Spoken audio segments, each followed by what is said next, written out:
Allez, J-1, demain à 7h30, l'INSEE va dévoiler le déficit public pour 2023. Alors on le rappelle, le gouvernement prévoyait un déficit à hauteur de 4,9% du PIB, mais finalement, Barthélémy Philippe, ce chiffre devrait être bien plus élevé.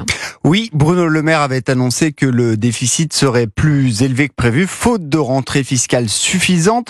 Mais depuis quelques jours, l'ampleur du dérapage se précise et on peut même parler de sortie de route. Selon les documents consultés par le sénateur et rapporteur du budget Jean-François Husson, le déficit atteindrait 5,6% du PIB, ce qui représente un trou de plus de 20 milliards d'euros supplémentaires à combler. Résultat, après 10 milliards d'euros d'économie, le gouvernement s'apprête à annoncer de nouvelles mesures d'austérité. Tout ça avec un risque sur la croissance, explique Charlotte de Montpellier, macroéconomiste chez ING.